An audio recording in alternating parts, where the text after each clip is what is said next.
Well, Parliament might be on recess this week, but there is still a lot going on in the world of politics. When isn't there? Sky's Trevor Phillips is in Westminster for me now after his programme.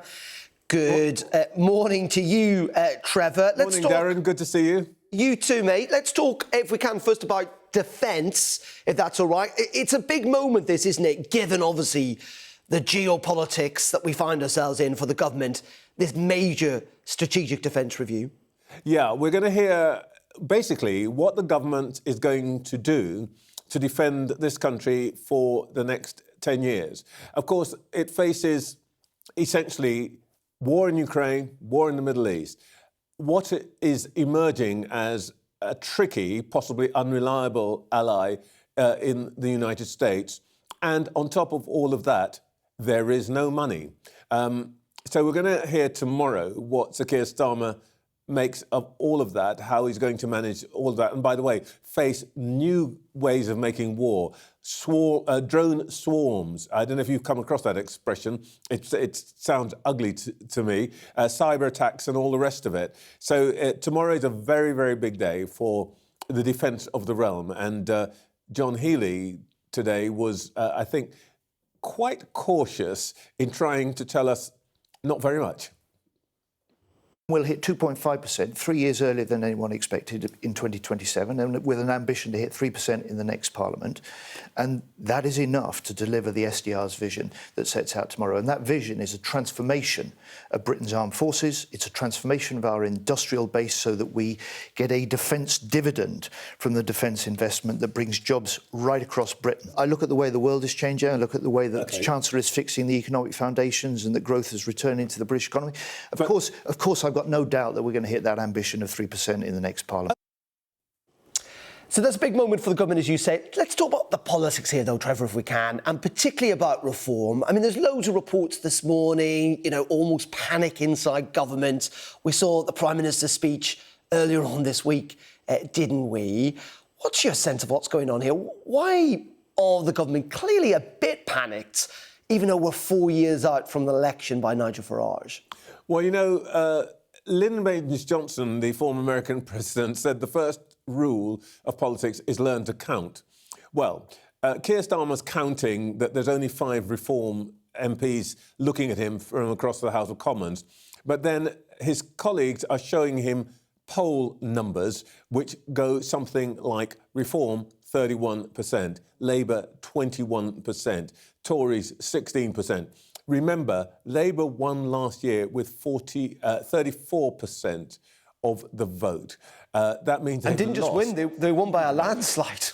Indeed. So I think the Prime Minister is looking nervously, and there's a specific thing which I think is important in this situation: is that in the last Parliament, the average the majority for the governing party, the Tories, was about 14,000.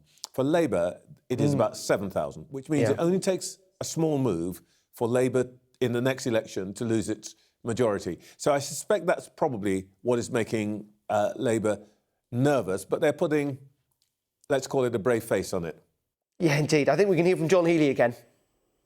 He's not panicking.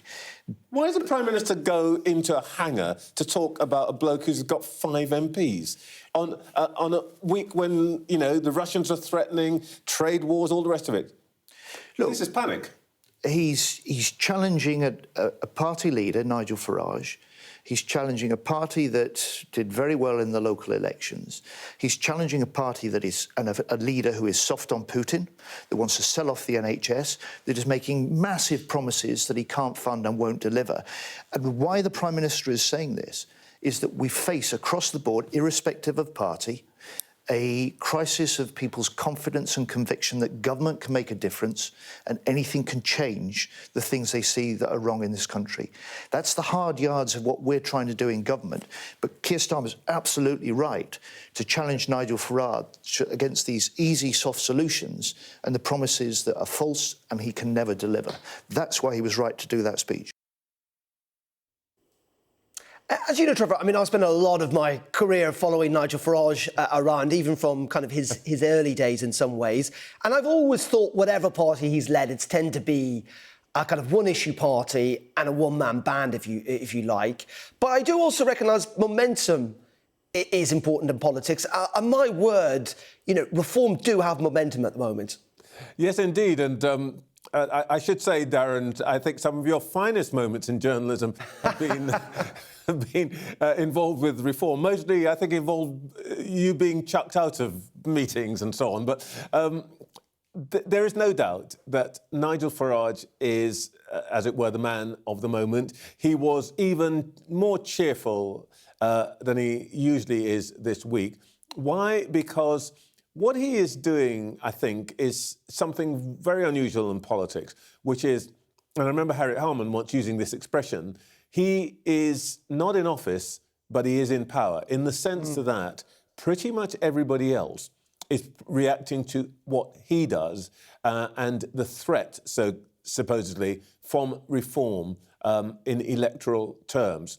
So he is probably a pretty happy bunny this weekend, and what we're also beginning to see is some, if you like, shape of the Reform platform, and some of it's quite surprising.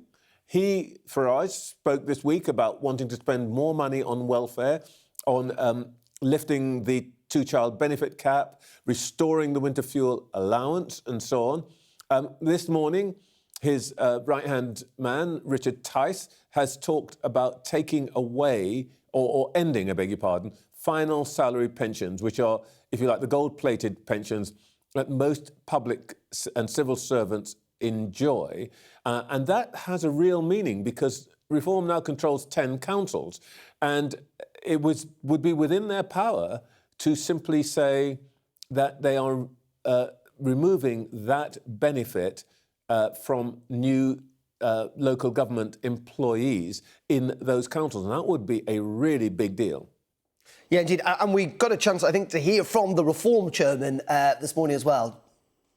I'm not going to make policy on the national civil service in real time on your show because we're taking the business of governance quite seriously. We just took control of 10 councils. But I will make no apologies and be very clear that Nigel stood up. What was extraordinary was, when was the last time you heard a political leader in this country with a real shot at Downing Street calling for 300 to 400 billion pounds of cuts in their first term of government? I cannot remember it inside my lifetime. Here's what's really crazy about this. Almost all of those cuts, Trevor, would actually improve the lives of British people. That is the state of decay in this country. Just to be absolutely clear, did you just say to me 300 to 400 billion pounds worth of cuts in public spending?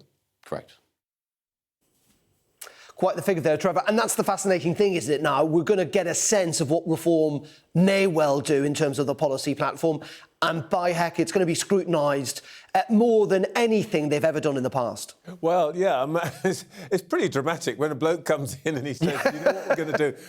We're going to get rid of 1/5, pretty much. Yeah. It's very Trump-esque, you might suggest. Yeah, get out that chainsaw, mate. OK, well, I'll try and find it first. Trevor, always a pleasure. Thank you very much indeed. Good Trevor to talk Phillips to you, there. Darren. Back next Cheers. Sunday. Thank you, mate.